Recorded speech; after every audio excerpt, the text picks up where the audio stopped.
안녕하십니까.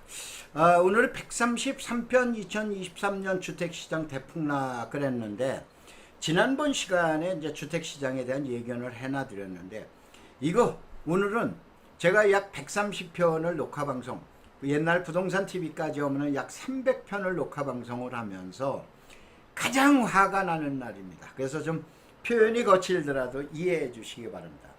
온갖 지표고 언론 보도들이 주택시장에 대한 하향 일색이에요. 근데 일부 서강대문 교수 한 분이 30-40% 폭락한다니까 그 이후에 많은 전문가분들과 브로거들이 30% 50% 폭락한다라고 하는데, 이 양반들 진짜 정신 나간 양반들이에요. 주택은 정책산업입니다. 저 정책산업이라고 그런 건 뭐냐? 국가에서 개입하는 거예요. 개입하는 빈도가 많으면 사회주의 공산주의예요. 자율시장에 내버려두면 자본주의예요. 그럼 대한민국 자본주의라고 해서 그냥 내버려도 개입하잖아요. 뭔 얘기냐? 전 세계의 대부분의 모든 나라들이 어떻게 되냐? 주택시장이 한 나라의 경제에 미치는 영향이 너무 커. 그래서 국가에서 개입하는 거예요.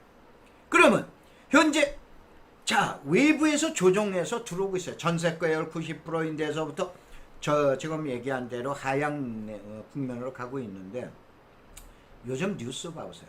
어제 뉴스, 그저께 뉴스, 내일 뉴스 해가지고 깡통 전세가 시끄럽잖아요. 만약에 이게 30%가 떨어진다라고 봐보세요. 전세 디폴트. 전세 디폴트가 뭐예요? 대한민국 디폴트야. 그래도 정부에서 개입을 안 한다. 정책산업임에도 불구하고 개입을 안 한다. 우리나라 관료, 대통령이야 모든 행정관료들은 국가부도 방임죄로 어떻게 되면 쇠고랑 쳐야 돼요. 그래요, 안 그래요? 그래서 이것이 국가에서 어느 때, 어느 시점서부터 개입하느냐, 이러한 문제를 보자, 이런 얘기예요. 우선은 여기서 이 내용을 갖다 좀 자세하게 보셔야 돼요. 일반 경기는 현재 후퇴기에서 불황기, 바닥을 향해서 간다라고 그렇게 보고 있어요. 그래서 이 바닥대는 저금리가 돼야 되는데, 현재 저금리예요, 고금리예요? 고금리잖아요. 이렇게 보세요. 사람 생명이 왔다 갔다 해. 근데 그때 먹을 거 찾아요. 먹을 건 나중이야. 생명서부터 지금 죽지 않아야 돼요. 한 나라의 국가가 전 세계 200여 나라가 지금 국가가 부도나냐, 죽느냐, 사느냐예요. 경기 부양은 나중이에요. 그러기 때문에 어떻게 됩니까? 고금리로 가는 거예요. 뭘 잡으려고? 물가 잡으려고. 그러면 이 바닥점을 언제로 보느냐? 세계 경제 석학들은 어떻게 되냐? 금년 말이나 내년 초로 보는 거예요. 상반기로. 이거에 왜서 부동산은 후행오구나, 그러니까 뒤로 가는구나, 뭐구나 예측을 하는 거예요. 그러면 이게 우리 동네요. 강남을 얘기하는 거예요. 강남은 다야? 아니잖아요. 강남은 어디를 얘기를 하는 거예요? 강남 상구라는데 송파는 떨쳐나갔죠. 그러니까 지금 어때요? 서초구하고 강남구예요. 그 서초구 강남구에 있는 모든 주택이 아니잖아요.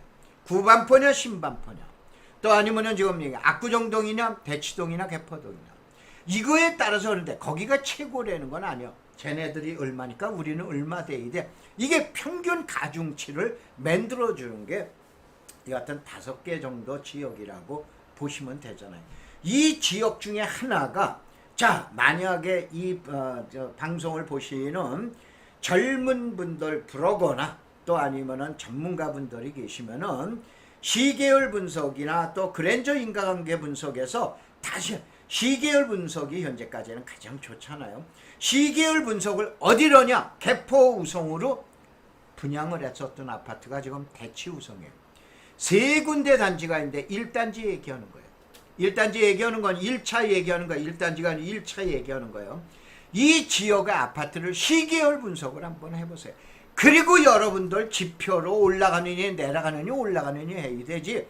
이게 단기간에 보면, 이거 경제기획은 부총리 못할 사람 어디 있어요? 대한민국 대통령 못할 사람 어디? 국토부 장관 못할 사람이 어디 있어요? 전 세계에서 나라 망치는 나라가 어디 있어요? 나올 수가 없는 거예요. 그런데 그걸로도 한다? 아니잖아요. 그래 나서 이제 여기서 보자. 이게 지금 얘기한 대로 자, 부동산의 시점은 어떻게 되니까 저점과 고점 쏘면서 고점과 저점은 6월, 빠르면 6월에서 1년이 지나야 한다. 우리 동네가 아니고 아까 얘기한 강남의 5개, 주로 강남구와 서초구의 주택을 갖다 놓고 얘기하는 거죠. 요거를 놓고 이제 보시고, 그 다음에 자, 우리 회원 여러분들 유념하세요. 시장에는 신규 수요와 교체 수요가 있어요. 왜 그러냐? 집 2채 사지 말라니까. 그러니까 신규 수요, 처음 사는 거야. 그 다음에 이전하는 수요, 교체 수요 아니에요. 그런데 신규 수요와 교체 수요가 시장을 움직이게 되면 약보합입니다. 약세예요. 이걸 유념하세요. 이거를 보합과 아니면 강보합으로 가려면 반드시 필히 제3수요, 가수요가 붙어야 돼요. 이게 주택 수요의 특징이에요. 그래서 이 내용을 보시고, 자, 이 강의 내용은 지금 얘기한 대로 제가 재작년에 아까 뭐 서강대만큼 못하지만은 재작년에 제가 정년퇴직을 했죠. 정년퇴직을 해서 남은 시간 여러분들한테 강의로 봉사를 하겠다 그러는데 다음에 오셔서 땅꾼대학을 한번 가보세요. 그러면 매주 토요일, 일요일, 토요일은 마포에서 일요일은 강남역에서 매주 오는데 앞으로 300번 정도의 강의가 남아있어요. 그래서 여러분이 다음에 가셔서 검색어를 땅꾼대학을 한번 봐보세요. 자, 우리가 호황일 때, 불황일 때 결론은 신규 수요, 교체 수요 아무것도 안 건드려. 무슨 수요 가지고 때려잡거나 긁어 올라가라고 긁어 어디냐? 아까 얘기한 제3수요. 제3수요는 투기적 수요. 투기적 수요. 야, 집사. 너 집 사지 마. 이게 투기적 수요인 제3수요예요. 그래서 제3수요를 우리는 뭐라? 유효수요로 보자 이거예요. 그래야 시장이 보입니다. 저는 땅꾼이지 아파트꾼 아닙니다. 자, 그리고 주택시장이 호불항해서 전문가들이 주택시장이 폭등만 하면은 공급 부족이래. 제가 모임 때 매번 얘기를 하죠. 이 공급 부족 그만 좀 떠들었으면 좋겠다고. 이구동성 공급 부족이야. 그래프 그려가면서 공급 부족이야. 주택 가격이 폭락하면 꼭 최근에 일본 부동산 얘기가 꼭 나오더라고요. 그건 뭔 얘기를 하느냐. 이 사람들 전문가로 인정도 하지 마세요. 절대 우리는 일본 부동산하고 같이 안 갑니다. 아주 제가 단언을 하다시피 해요. 그래서 지금 얘기한 잃어버린 20년, 30년, 40년 얘기하는데 이런 분들은 전문가로 취급도 하시지 마셔라. 조금 있다가 왜 그런가 설명을 드릴게요. 자, 그래서 이게 강남주택의 끝자리 팔자 대치우성으로 보는 거예요. 이걸로 봐서 가격 분석을 하는 거예요. 이게 시계열 분석을 해드린 거예요. 다음에 여기에서 4자 단위로 또 분석을 해드린 거예요. 이거에 대한 징표는 여기 있잖아요. 대치우성, 개표우성을 가지고 연도별로 가격을 분석을 쫙 해드렸잖아요. 8자 단위에서 8이라고 해서 꼭 8이 아니고 7, 8, 9 4자 단위 3, 4, 5 이렇게 돼서 가운데 숫자를 놓고 얘기하는 거죠. 이런 때에 어떠한 변화가 있었나 보면서 저 전문가 여러분들 이걸 꼭 분석을 하세요. 그래 놓고 여러분들 그러면 안목이 좀 넓어지십니다. 그러면서 여러분이 부동산 활동을 하시기 바랍니다. 자, 그거에 대한 얘기. 이것도 마찬가지로 그거에 대한 얘기예요. 그러면은 강남은 이렇게 됐어요. 7년 동안 2014년까지 폭락을 했어요. 2007년도서부터 14년까지. 그 다음에 어떻게 되냐? 여기에서 폭등을 한 거예요. 그래서 이때 15억짜리 아파트가 9억 8천까지 호가 나왔는데 실거래 가격은 11억으로 나와 있어요.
2014년도 11억이에요.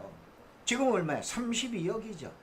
그런데 어떻게 되냐? 3년 4년 사이에 22억 23억으로 튀어버려.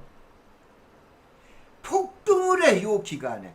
그래서 2017년 18년도 문재인 정부에서 안 되겠다. 그래서 김현미 장관이 뭘 발표하는 거야? 3기 신도시를 발표하는 거예요. 이러한 정책을 놓고 이때는 U자가 아니고 V자로 갑니다. 그런데 2014년도 여러분 지역의 아파트 주택은 어떻게 돼요? 꼼짝도 안 해요. 빨라야 2015년, 2016년이 돼야 움직이기 시작하는 거예요. 아까 얘기했잖아요. 강남이 먼저 움직이고 6월에서 1년이 지나야 움직인다. 또 이와 같은 강남이 움직이기 전에 뭐가 먼저 오른다? 일반 경제, 일반 경기 지표가 먼저 움직인다. 이걸 갖다가 여러분이 이해하셔라. 그래서 지금 얘기한 7년간 너무 길었다 이거예요. 그 다음에 3, 4년간 엄청 올랐다 이거예요. 그 다음에 3, 4년간 또 많이 올랐다. 이게 V자 형태로 갔다 이거예요. 정확하게 V자 형태로 이렇게 갑니다. 그래서 이제 요거는 지난번 시간에 설명드렸으니까 지난번 내용을 갖다 보시면 하시고. 자, 여기에서 우리나라에서 아마 전세제도에서 제가 처음 건드릴 거예요. 강의 때는 수없이 건드렸지만 전세는 집값 꼴이네. 집값의 도움이에요. 뭐냐? 자, 봐보세요.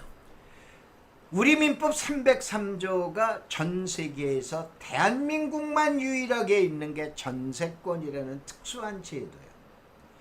외국에서 특별히 옆나라 일본이나 중국에서 보면은 무슨 그런 제도가 있어요 라고 그러면서 깜짝 놀랍니다. 유럽이나 미국은 더할 나위 없어요. 그러면 뭘 얘기를 하냐? 1억짜리 아파트를 놓고 보자. 1억짜리. 자, 얘기한 대로 전세가율이 90%야. 9천만 원이야. 그러면 1,000만 원 주고 아파트를 샀잖아요. 이게 그래서 폭동 시절에 부동산 가격이 올라갈 때 이때 무슨 투자가 나온다? 갭 투자가 유행하는 거예요. 이거는 지금 얘기하는 전세라고 그러는 특수한 미국이나 일본이나 중국이나 어느 데는 없어. 우리나라에만 있는 특수한 제도예요. 그 다음에 전세 가격이 내려가. 지금 얘기한 1억짜리 아파트가 9천만 원의 전세인데 이게 7천만 원이 된 거예요. 그 2천만 원을 이리저리 빌려가지고 보태서 전세금 내줄 사람이 있어요? 나 몰라. 그리고 만세 불러요. 이게 뭐야? 깡통전세라고 그러는 거예요. 이거는 집값이 내려갈 때 이런 때 일어나는 현상이에요. 이게 대한민국만 있는 특수한 제도예요. 그러면 이렇게 보셔야 돼요. 내려가는 걸 막게 하는 것도 전세제도예요. 올라가는 것도 더 올라가게 하는 것도 전세제도예요. 대한민국만 유일하게 있는 거예요. 그런데 대한민국 제도를 맨날 일본 제도, 왜 중국 제도하고는 왜 안 비교를 안 해요?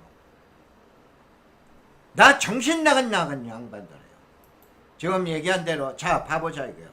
주택시장에서 상승하고 그 다음에 하락 요인에서 일본 부동산하고 비교 금지라고 하잖아요. 우선 제일 먼저 전세제도 때문에 그런 거 아니야. 일본 가보셨죠? 아니면은 일본 얘기하는 사람, 일본 가보지도 않은 사람이에요. 일본은 무슨 문화야? 단독주택 문화 아니에요. 일본에는 아파트라는 용어를 안 쓰고 만션이라고 그래요. 펜션이라는 용어는 동남아시아에서 쓰고, 그러면 중국에서는 공우라고 그리고. 그러면 어떻게 되느냐? 지금 이 같은 아파트 공동주택 문화는 대한민국과 중국과 일부 여러 나라가 있는 거예요. 대부분 나라는 단독, 특별히 일본은 단독주택 문화 아닙니까? 신칸선, JR선 타고 지나가 보세요. 단독이지 무슨 건물이 삑삑 올라와 있어요. 말도 안 되잖아요. 그 다음에 전세라는 독특한 제도가 있는 거예요. 그 다음에 잃어버린 20년, 30년 우리가 왜 그 길을 가? 그 길을 간다라는 관료가 있으면 목 잘라야죠. 그 길을 가게 하는 대통령이 있으면 어떻게 해야 돼? 대통령도 뭐 저걸 해야 될 거 아니에요. 이게 제가 너무 흥분을 했다고 생각을 하시지 말고 말도 안 되는 얘기 가지고 얘기를 하기 때문에 폭등할 때는 갭 투자가 나오고 폭락할 때는 깡통전세라는 게 유행하게끔 돼 있는 거예요. 이게 시대를 표현하는 시대상이라고 이렇게 보시면 돼요. 자, 그러면 이제 제가 잘 맞췄다고 누가 땅 한 평 줘요? 건물 하나 줘요? 안 줍니다. 그러면 지수 계수로 미래시장의 예측이 가능하냐면 경제부총리, 국토부 장관이 돼 있으셔야 돼요. 그리고 전 세계에 못 사는 나라 주택 문제도 없어요. 말도 안 되는 얘기예요. 그러면은 이럴 때 10중 8구 말도 많고 도망가요. 이제 부동산으로 돈 벌던 시대는 끝났다. 나 70년대에서부터 지금까지 들어오는 거죠. 지금 얘기한다. 그건 40년을 내가 들어온 소리예요. 그런데 오늘을 배우는 우리 땅꾼들의 자세는 뿌는 어디인가? 어디에 틈이 있냐? 이걸 노리는 사람이에요. 우리는 10중 8구가 아니고 10중에 하나 둘이 돼야 되는 거예요. 그게 우리 땅꾼 대학의 자세고 갖는 마음가짐이에요. 그래서 지금 얘기한 저는 자 이와 같이 U자 형태로 갈 거냐 V자 형태로 갈 거냐. 그러니까 최근에 많은 분들이 전문가분들이 V자로 해서 1, 2년 정도의 폭을 갖다 얘기를 하는데 저는 U자로 갈 거로 봅니다. 그러니까 U자로 가면은 아무래도 늦어지죠. 보통 2, 3년, 3, 4년의 지금 얘기하는 불황의 그러니까는 이제 거래가 매우 낮아지는 시점이 오는 거고, 여하튼 이제 V자로 가면은 1, 2년에 이제 지금 얘기한 불황기를 거칠 거로 보는데 이거는 누구든지 모릅니다. 그래서 그 내용 가지고 보는데 우선은 제일 먼저 자 U자인가 V자인가라고 그래서 자 V자인 경우에는 이제 지금 얘기한 대로 1, 2년, 그 다음에 U자인 경우에는 3, 4년 정도의 바닥시장을 가는 거고, 그 다음에 30%는 옛날에 내가 얘기하던 시절이에요. 지금은 볼륨도 커지고 뭐 그 다음에 여러 가지 문제가 있어서 이제는 10% 내지 20%를 보는 거예요. 뭔 얘기냐? 강남의 아파트가 지금 32억을 기준으로 봤을 때 27, 8억이다라고 그러면 약 10% 정도 조정받는 거고, 최하의 경우 25억 선정, 24억까지 내려갔을 때는 엄청 내려가는 거예요. 강남이 만약에 20% 정도 조정을 받는다. 그러면 주변 지역은 30%입니다. 그 더 멀리는 한 4, 50%예요. 또 조금 더 나가면 5, 60%. 전세가율이 멀리 나갈수록 많아지잖아요. 높아지잖아요. 그러면 어떻게 됩니까? 지금 전세로 살고 있는 사람들이 신규 수요자 아니에요. 젊은 친구들 아니에요. 생애 최초로 집 만든 사람들 아니에요. 그 다음에 어떻게 해요? 저소득계층이에요. 이 사람들 길거리로 나간지란 말이에요. 이럴 두루 국가에서 만약에 방관을 한다 그러면 아까 얘기한 국가 부도 방임죄에 걸린다 이런 얘기예요. 그래서 대책이 나온다 이런 얘기예요. 그래서 이제 지금 얘기한 대로 어떻게 되느냐, 이와 같이 8월 달에는 발버둥, 그 다음에 눈에 띄고 대세하향, 지난번 시간에 얘기를 했으니까 이걸로 하고, 그 다음에 이제 마지막으로 볼까요? 자, 50%까지 하락한다고 말도 안 되는 소리라는 게 제일 먼저 인플레이션에 대한 방어 심리가 나오죠. 현재 철근 가격, 요즘 인건비 왜 뭐 200만 원 주는데 없댄답니다. 음식점에서 뭐 제 제자들한테 이렇게 이제 가보면은 300만 원에도 인건비 구하기가, 아줌마 구하기가 참 힘듭니다라고 그러는데 지금 전부 올라가 있죠. 이 방어 현상이 있어요. 그 다음에 경기 저점을 2023년도 상반기로 금년도 말서부터 이렇게 봤던 거고, 그러면 이제 어떻게 됩니까? 경제를 살리는 정책이 나오는 거예요. 지금 국가 부도를 막느라고 지금 저기 그 고이율로 가는 거 아니에요. 그래서 그 다음에 하우스 푸어 겪어봤잖아요. 또 이 길을 갈 거예요? 못 갑니다. 안 됩니다. 이거로 가겠다라고 그러는 관료가 있으면 목 잘라야 돼요. 국민을 이끄는 대표가 아니죠. 그 다음에 깡통 전세에 대한 강력한 대책이 여러 가지 나올 겁니다. 그 다음에 부동산에 대한 재테크 신화가 아까 얘기한 전세권 제도니 뭐니 해서 대한민국만 갖고 있는 독특한 제도가 있어서 이게 안 갈 거로 보는 거다 이런 얘기예요. 그래서 이제 이렇게 보시고 이 내용 보시고, 자, 하방 압박에 대처하는 우리의 자세는 절대 비관론자들의 견해에 일희일비하지 마세요. 그 다음에 외곽의 비인기 지역 주택은 손실을 각오하고 처리하세요. 1, 2년 약세고 이후 1, 2년 약보합으로 저는 예상하고 있어요.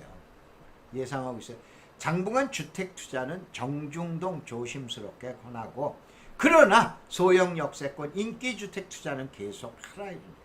그 다음에 중대형, 특히 대형 투자, 대형 주택 투자는 당분간 보류하고, 그 다음에 뭡니까? 닭은 목이 비틀어도 새벽이 되면은 닭이 운다라고 그러죠. 주택시장 분명히 또 옵니다. 또 옵니다. 저는 지금 얘기하는 한 40년을 겪어봤기 때문에 목이 비틀려도 반드시 주택시장은 또 지금 얘기하는 또 온다라고 그러는 내용하고, 그 다음에 이거는 여러분들 만나면 이제 설명을 드릴게요. 지역별로 이제 그 주택시장을 분석하는 그런 내용입니다.